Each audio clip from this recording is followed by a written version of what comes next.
فيني أقدر يا الله.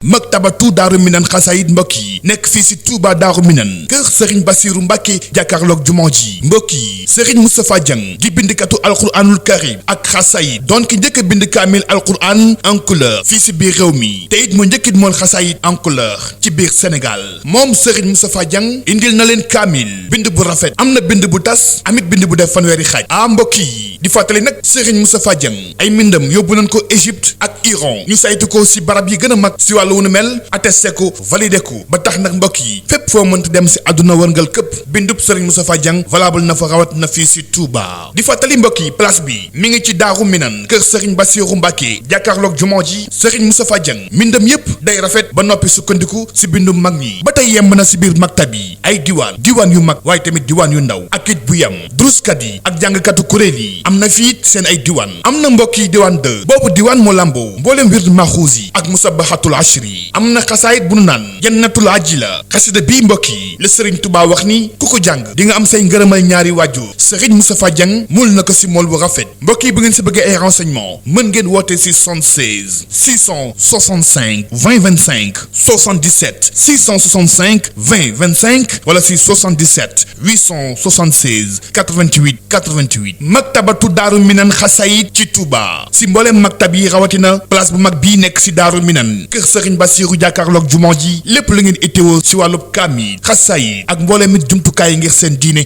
yemb na fii. bismillahi fini adara ya Allah.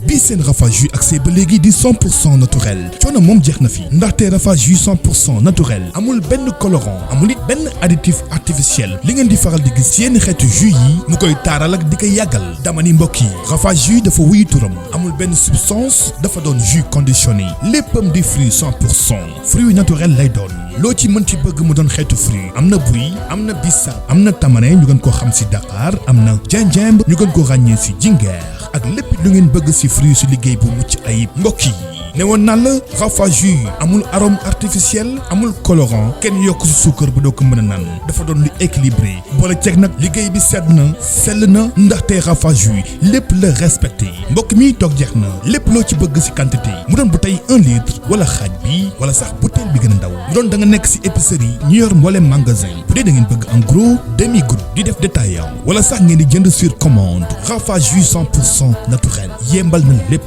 fu ngeen dem fekk ko si Touba. bu ngeen amee màggal gàmmu xew-xew bu mënti doon mën ngeen woote si 77 433 39 39 wala si 77 781 64 17 ak Rafah jus coono jeex na bis ni ki tey. amuñu fenn dégguñu fenn ku nuuru Bamba.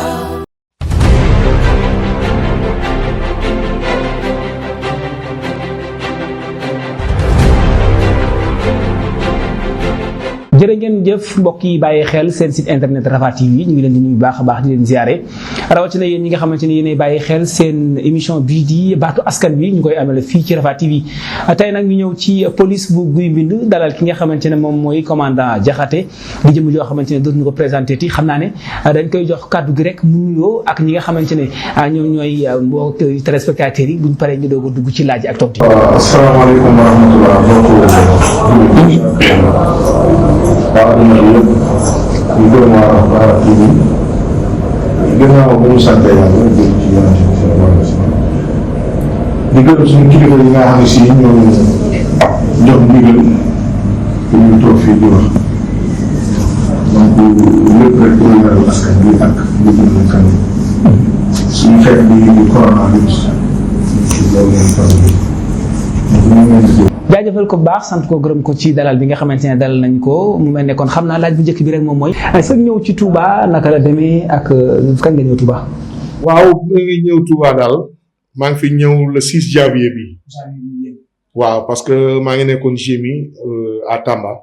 ci groupe opérationnel bu Tamba foofu laa nekkoon donc def daanaka 3 ans laa fa def naa fa stage yu bare ci diplôme instructeur en maintien de l'ordre def formation unitaire def formation ak les Canadiens donc def formation ak les Espagnols violence de masse lutte contre la grande délinquance yooyu yëpp def nañ ko donc loolu bokk na aussi li renforcer suñu bagage ci suñu outil ci suñu liggéey bii ñuy def nii comme commandant corps urbain parce que ku wax commandant corps urbain day wax service d'ordre maintien de l'ordre donc loolu bokk na ci li nga xam ne si moo tax suñu liggéey xaw a yomb. mais ñàkkul Touba am na ay coutume yoo xamante ne xëy na fii ci Touba moom lañ ëpp lu ñuy jëfandikoo ñun mais ndax liggéey Touba yomb na ci yow. liggéey Touba yomb na ci man waaw liggéey Touba dana yomb ci man muy Touba muy feneen maa ngi koy wax barki démb école nationale de police académie la bépp xeetu xam-xam dañ ko fay jàngale surtout affaire droit de l'homme dañ ko fay jàngale da ngay xam ni ngay wax ak nit xam ni ngay def ak nit jox nit àqam donc liggéey Touba ak liggéey Dakar ak liggéey feneen a yam dëkk bu ci ne nag dafa am spécificité comme Touba nii la mel Tivaouane nee la mel Dakar nee la mel na mu mel nag yow boo ñëwee ci noonu ngay liggéeyee doo sonn c'est un peu spécifique donc noonu da ngay liggéeyee Touba jafe na jafe na ci kaw doo déglu nit ñi xamoo nit ñi jafewul ci kaw nga leen di déglu nga xam leen loolu kese la. maanaam nag ñu dugg ci li nga xamante ne moom mooy actualité bi muy couvre-feu bi nga xamante ne boobaak léegi mi ngi bëgg a def ay fan naka nga koy dundee fii ci Touba. waaw bon comme ni ko ñeneen ñëpp di dundee feneen rek dafa am ndigalu bëccëg ak ndigalu guddi ndigalu bëccëg gi mooy di xool oto yi ndax ñoo ngi sàmmoo li yoon wax di xool oto yi ndax ñoo ngi respecté norme sécuritaire yi di xool oto yi ndax norme sanitaire yi ñoo ngi koy respecté guddi gi couvre-feu bi la nit ñi ñuy naxanteeg ñoom pour ñu toog seen kër yi parce que am na ñoo xam ne comprendre uñu foo ngay wax ak ñoom boo gisee wax ji di bare communication di bare loolu kese la parce que da ngay gis nit di dox di dem nga yaakaar ni il a compris fekk xamul comprendrewul suñu première mission mooy ñu xamal leen sensibiliser leen moo waraloon tey sax suñu réunion tey bi ngeen fekkee ak délégué ji rek quartier yi parce que mënoo dem ci quartier di wax ak waa quartier bi te tëb délégué bi donc pour mieux ñu reposer pour mieux ñu noppal suñuy bopp il faut ñu jaar ci délégué ji de quartier yi expliquer leen li nga xam ne si moom la nguur gi bëgg expliquer leen feebar bi ni mu mel expliquer leen mesure de sécurité wala mesure sanitaire yi ñu war a jël ñu expliquer ñoom it aussi bu ñu demee ñu servir de relais. d'accord couvre-feu bi ku wax couvre-feu xam ne am na heure bu mu commencé ak ban heure la yem. yéen ban heure ngeen liggéey. ñun à partir de 20h la ñuy commencé ba 6h du matin. 6h du matin mu mel tamit ci biir couvre-feu bi gis nañ ne Touba am na manque de d'eau bu fi am manque de ndox boo xamante ne am na fi. ci biir Touba naka ndax xam nit ñi ñaan mooy duñ leen mënoon a may ñi mën di rooti ndax xam nga guddi gi la robinet yi di xeel di. loolu tamit xëy na maslaxa boobu ndax mën ngeen ci dimbali askan wi jël ci ay mesures yu mel noonu. waaw ni ñu koy waxeeti gis nga ñàkk ndox bi muy yow muy man mii ku ci waat di nga xaar ba robinet bi nga root. rooti pour la génn dem la toogal xaar du yor nga robinet xaaral ba heure bi robinet bi ubbi des fois dinaa wàcc fii dem damay fekk damay profité ubbi samay van ubbi robinet yi bàyyi noonu ko defee su ma àggee presque ay 4h 5h damay fekk ni au moins robinet bi ñaari siwo wala ñetti siwo fees na ci mais pourquoi génn di rooti boo bàyyi génn ñëpp génn di rooti kon Touba gépp génn di rooti di couvre-feu bi suñ arrière ci ginnaaw commencement bi xëy na am na benn malentendu bu amoon diggante askan wi ak way takk der yi ba xam ne amoon na sax ay vidéo yu ñu doon dugal ci biir site internet yi yu ñu demee lu mel ne lenn ci duma yeeg yooyu naka nga koy layale wala boog naka ngay expliquer des explications jëmee ci wàllu boobu amoon. waaw xam nga man li ma mën a expliquer sama mbirum bopp laa mën a expliquer ak ni may liggéey mais du ma expliquer raison wu jàmbur xëy na keneen lu muy def moom moo xam lu tax mu koy def mais dinaa la wax ñaar yow mi journaliste nga dañ laa jox micro dañ laa jox caméra est-ce que mën nga nekk journaliste te yoroo micro yoroo caméra est-ce que mën na ne liif yi ngay wax état bi moo joxe liif yi état moo ñu jox pistolet état bi moo ko jënd jox ñu ko man de ma jëluma sama xaalis dem jënd liif de déedéet mais soyons positifs waxuma ñeen li ñuy def de déedéet dama ne la soyons positifs gis nga police yi nekk ci àdduna bi yëpp dañuy fekk population yi forcé leen ñu dem tëddi wala forcé leen ñu tasaaroo mbooloo moomu tasaaroo c'est pour le bien-faire et pour le bien-être de la population parce que on a dit la protection des personnes et de leurs biens li ñu tax a jóg mooy jàmmi réew mi ak jàmmi nit ñi mais jëlul parce que respecté wuñu doomu aadama yi wala nangam non c'est pas ça soyons positifs nit ki buy xalaat pour man day xalaat d'une manière positive ni kat kii li mu def ni kat sama njariñ la mais du ma commentaire ci par exemple mais xalaat li ma lay wax rek man selon moi laa lay xalaatale mais man du ma doxale noonu. ci sa wàllu liggéey gis ngeen ni xëy na am nga jafe-jafe yoo xam ne yéen a ngi koy dund ci biir dëkk bi lu mel ne xale yi ak ñu mel ne tamit ñi nga xamante ne xëy na ñoom dañ ko lànk fa teg ko seen bànneexu bakkan. waaw ñun am nañ benn professionnalisme boo xam ni xam nga bu ma nee la depuis 99 ba léegi maa ngi ci police bi. moom léeg-léeg mu yàgg lool. kon de maa ngi ci bëgg a yàgg étant auxiliaire. ku si juddoo yaakaar naa sëy na. man ci police laa juddoo donc yaakaar naa ni am na détail boo xam ni ça ne me fait ni chaud ni froid ndax événement bu ne fekk na ma fi événement bu ne police yu bare fekk na ma fi loolu suñu professionnalisme moo ñuy permettre ñu contenir ko gérer ko s'il le faut ñu woo borom kër gi le responsable de la famille rappeler que à l'ordre wala ñu convoqué mu ñu waxtaan ak moom loolu moom mooy laa lay wax ne moo war a suñu daje tey ak délégué de quartier yi tey fi tey kër gu yëngu wala kër gu def naka sudu noonu soxlaatul ñun ñuy sax wootee wala nangam sangam mais chef de quartier ba ci boppam wala délégué de quartier ba la ñuy waxal rek moom mu dem wax ak waa kër ga. maanaam tamit seetlu nañ ci lenn muy ci wàllum couvre-feu bi bu mu amee ñaare xëy na sax fekkoon na ko ci mais dañuy gis ne la plupart dañuy yeewu rek ñu ne dajji nañ magasin sàngam wala dinañ feneen ak yu mel noonu yooyu tamit xëy na ndax am di ngeen di jànkoonteeg yooyu wala ndax ma ci nekk xalaat bi ngay digal askan. xam nga vous êtes journaliste est-ce que bi couvre-feu bi commencé ba waxuma la sax avant couvre-feu depuis 6 janvier laa fi ñëw est-ce que 6 janvier ba léegi dégg nga fi boutique bu ñu fi dajji. mais ci biir couvre-feu bi am na dégg nañ ci. jox ma la dégg naa de il faut un constat ma la dégg naa de man je veux que l'on soit réel et constant parce que boo loolu am na lu ko indi je ne veux pas entrer dans les détails wax jooju xaw ma am na xaw ma amul du ma ci sukkandiku mais am na fee bu mu tombeel am lu waral ñu génnee loolu mais moi je sais que dans mon secteur fii à Guy Mbind depuis ba ma fi ñëwee ba léegi lépp loo xam ne sama secteur la déglul wala nga xool say archive boobu ba léegi doo ko gis doo ko dégg. explication mooy indi leeral parce que man fi ma jot a gis ne fa la amee du nekk Guy Mbind ndax man maa ngi def forage Baylaat bi nekk Rotu Belal ci forage Baylaat bi boo weesoo tokkoor bi foofu noonu moom am na fa ñaari bitig yu ñu daaj ji fan yële ba biig ci guddi rek biig am na fa benn bitig bu nekk ci garage Belal bi boo xamante ne man dem naa ba tiim ko tey fekk naa waa ji doon jéem a ubbi kànnaar yi ba yàq la ci benn kànnaar mais jotu ko tijji loolu tax ma dugg ci wax. mais xam nga kooku du sama secteur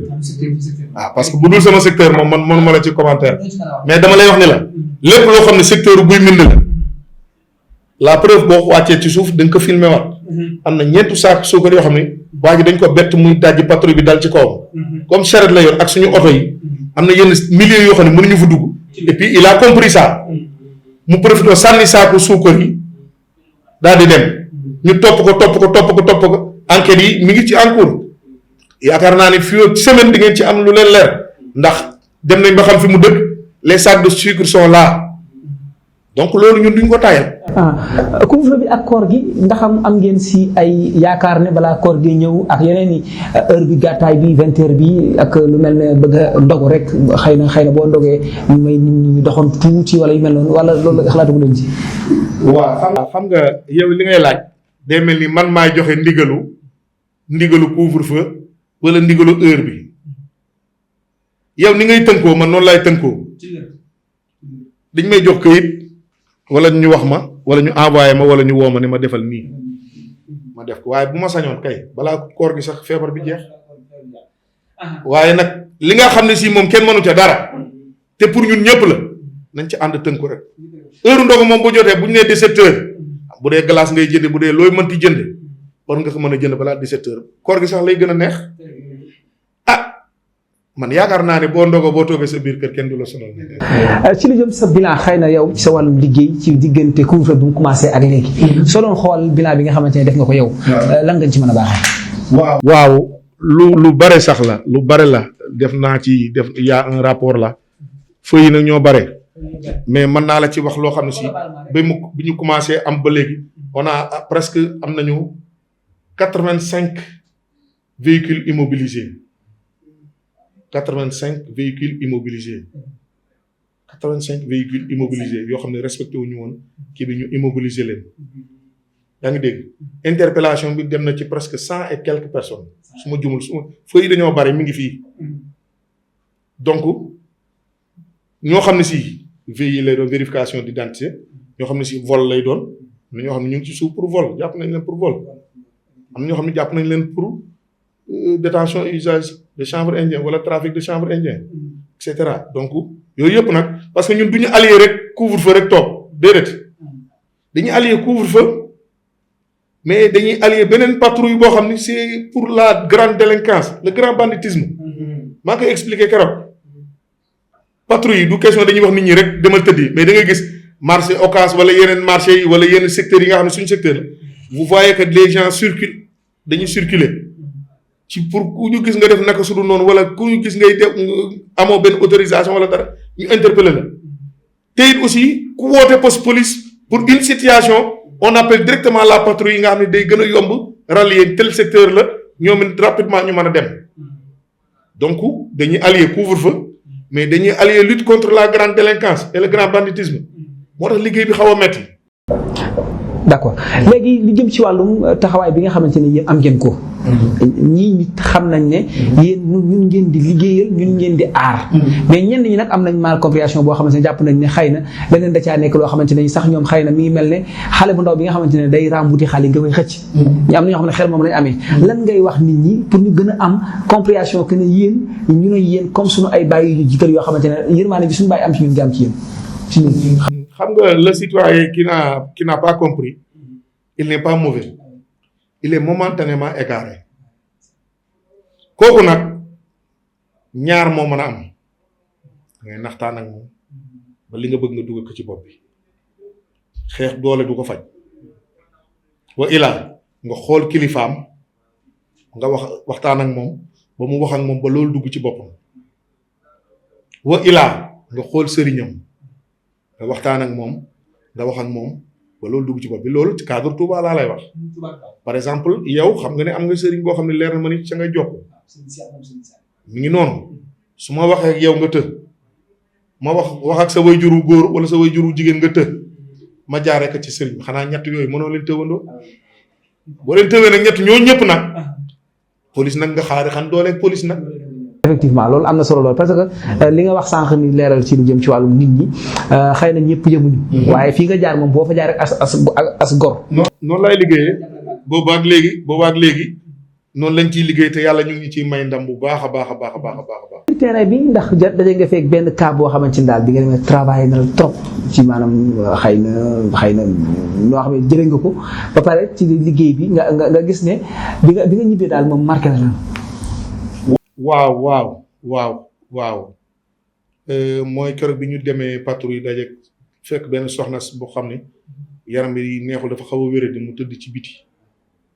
kooku ça m'a profondément touché ñun bu ñu waxee jëm gauche ñu wax jëm droite ça m'a profondément touché ba pare bon waa këram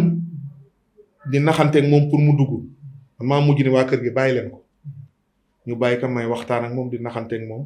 ànd ak BC bi ma àndaloon ñuy naxtaan ak moom di waxanteeg moom bi ñuy waxtaan ba dugg ci biir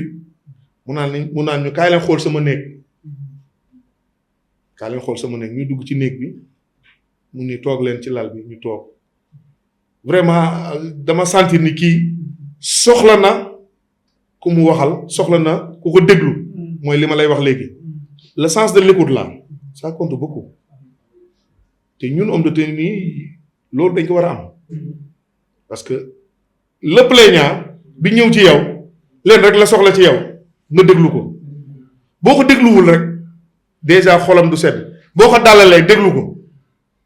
à 100% faj nga soxlaan donc nag muy police muy gendarmerie noonu la ñuy liggéey.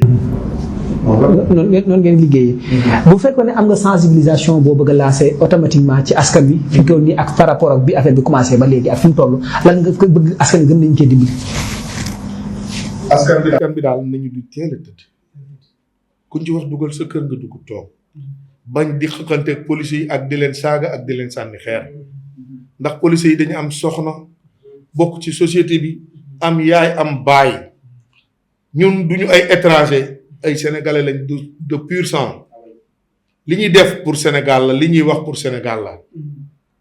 li ñuy def pour population bi la donc nañ ko comprendre noonu bañ di caaxaan di dugg di daw di fo à la limite day dem ba affaire bi ay jeu lay nuru te alors que c'est très sérieux mi ngi mel ni tey fi tey gis nga boutique yooyu ngay wax ñu koy dajji waa ji bu génne woon yor fetalam barki sëriñ billaay doo dégg kenn ku génn ci biti naan day yéer bu nee teel benn ci kaw ñëpp ci biir kër gi la ñu loo ponkal doo toog ci biti et pourtant seul le policier ou bien le gendarme ou bien le militaire ñooy génn def seen progression vers le danger là pour entériner ça sànq benn paa wax na wax ju am solo nee na li ko jaaxal mooy ci délégué de quartier yi nee na li ko jaaxal doo gis benn bali doo gis benn xar doo gis benn bëy ci maanaam ci mbedd mi gàtt yi xar yeeg bëy yeeg nag yi nee na doo ko gis ci mbedd mi pourquoi nit ñi di denc xar yeeg bëy yeeg nag yi seen biir néeg yi lànk ba ñu dugg ci ñoom ci biir di toog ci biti ñoom kay nañ bàyyi xar yi ci biti te toog ci biir duñ ko def sànq bi mu ko waxee dégg naa ko mais xalaat bu rëy la ma indil inspiration bu garaaw la ma jox ma ne góor gi li mu wax dëgg la de li may patrouiller ba mu commencé ak léegi gisuma benn xar ci biti benn xar mu baax gisoo ko ci biti nit ñi dañuy toog ci biir nit ñi dañuy dugal xar yi ci biir toog ci biti te boo leen tëdd leen ñu bañ te pourtant loolu pour yow la. ko def engagement yooyu noonu teg ko ci bànneex bakkanam yan risque moo ko ci mën a fekk. waaw xam nga loi moom dafa am lu muy tëral mais gis nga fii tey mooy li ma la wax rek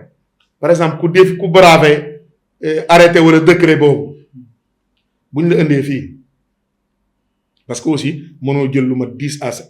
kii di leen dugal ci violon bi c'est parce que yow yaa ngi daw attroupement di créer attroupement souvent dañ lay daggaloo amende forfaitaire bu dee nag yow da nga rebelle contre les éléments ça c'est kooku beneen affaire la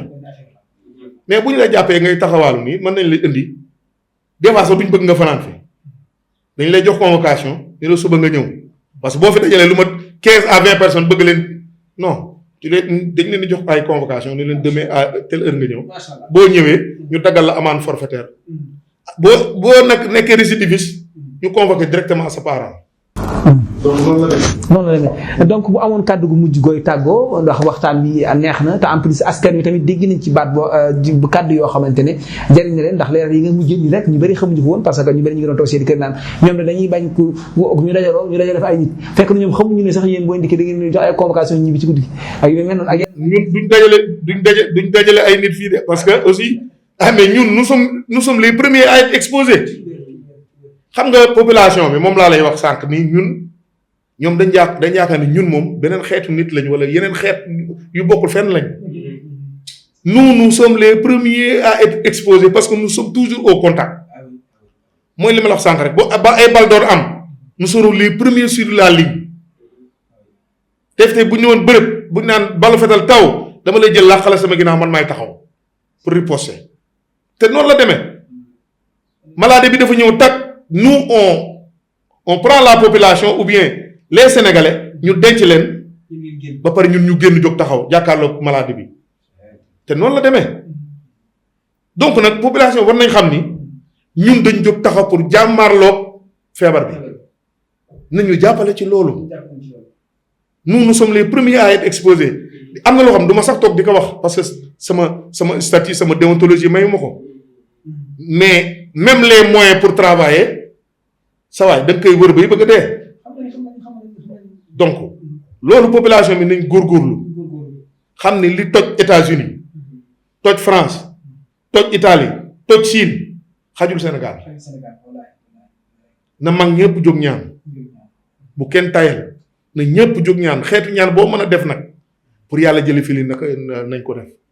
mais nag ñu sàmm moo aussi li docteur yi wax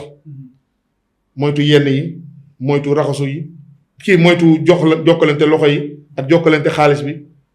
respecter daal normes sécuritaires yi.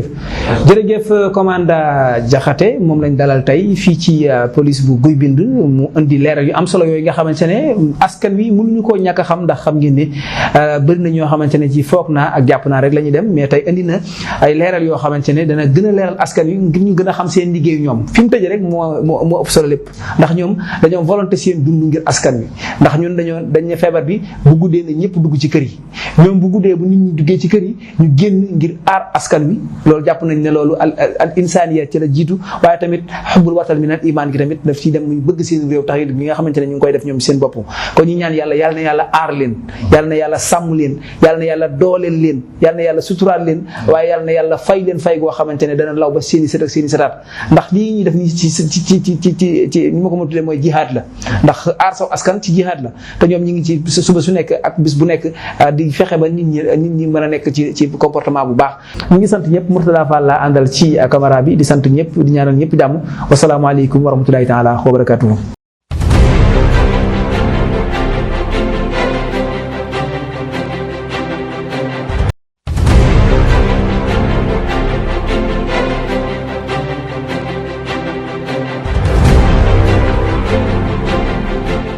bismillahi fii niin ak daara yàlla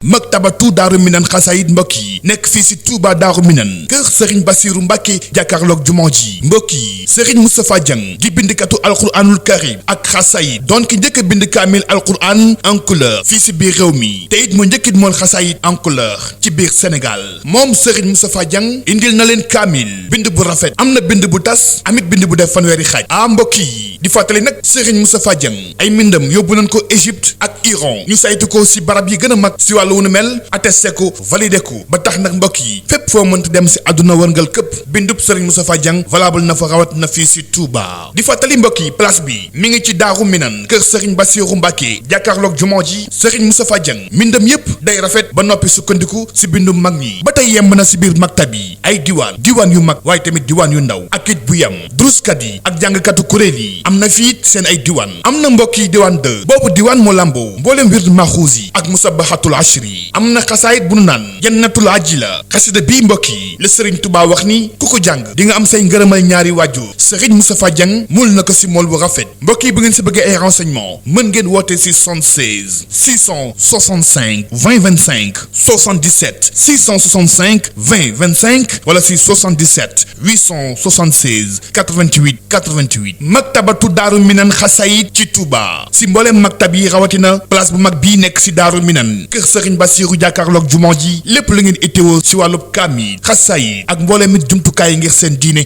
yemb na fii bismillahi fii niin ak daara yàlla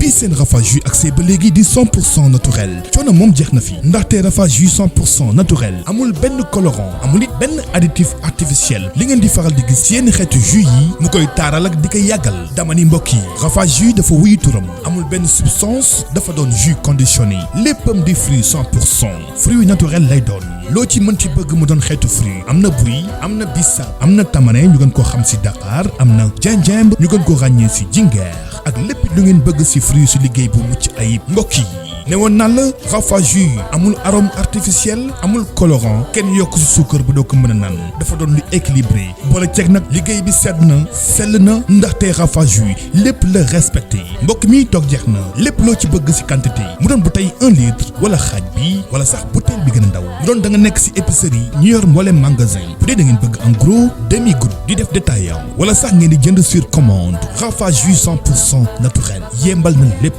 fu ngeen dem fekk ko si Touba bu ngeen amee màggal gàmmu xew-xew bu mënti doon mën ngeen woote si 77 433 39 39 wala si 77 781 64 17 ak Rafah Jus coono jeex na bis ni ki tey. amuñu fenn dégguñu fenn